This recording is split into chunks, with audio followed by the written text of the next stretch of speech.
So with the monthly maintenance of this washer, there is a door on the bottom of here. So once a month, you'll want to take this off. So you'll always want to have like a plastic cup, something ready to put underneath of this, because a lot of the times when you take this piece off, there will be water that comes out. So I'm gonna get a towel. I'm just gonna see, put this underneath here and see if it drains. So you'll take this off, and then, so there is a little bit of water coming out of here.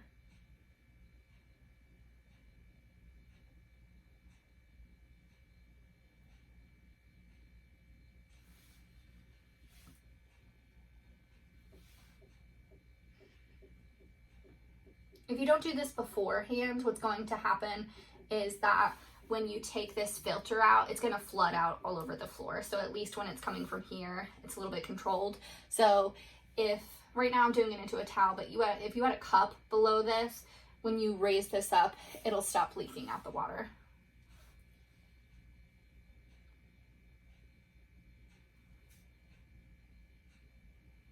We're just going to drain this completely.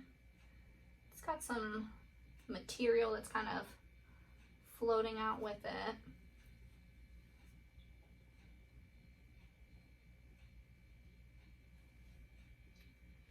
It does have a bit of water that stays inside, so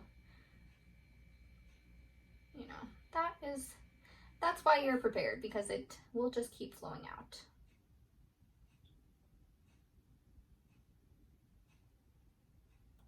All right, so I think that's it. So we're going to put this back on. I'm going to get another towel just to keep underneath of it, just in case more does come out. I don't want to be cleaning up a mess. So you're going to unscrew this filter.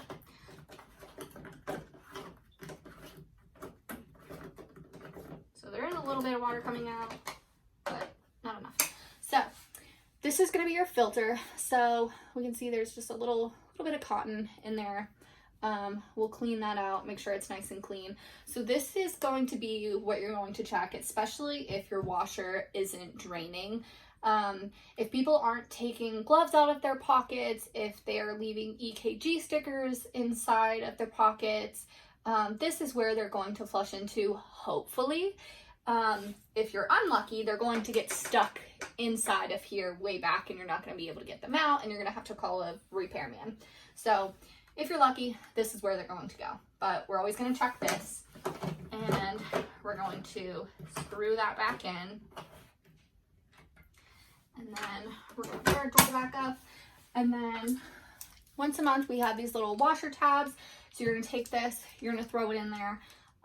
You're going to wash it on a heavy duty cycle. And that's just going to make sure that our washer stays clean. You'll notice we also have a biohazard sticker on here that's required by OSHA, because our lab coats, our surgery coats, sorry, not our lab coats, our surgery coats, they go into surgery so they could have blood and other fluids on them. So whenever we have an OSHA inspection, you need to make sure that this sticker is within good standing, that it's not peeling, that you can read it completely, that it's nice and red. It has to be red, but make sure that is on there. And you will also be required by OSHA to have a pink laundry basket. It really has to be red, but we don't have red. So we've gotten away with pink. And then this lid, it has recently came off, but this lid will also need to have a biohazard sticker. And you can see on the basket itself, right here, that has a biohazard sticker. So, and it will have to have a lid. So if we have an OSHA inspection coming up and, you know, our laundry basket has broken, you'll need to get a new one. And that is it.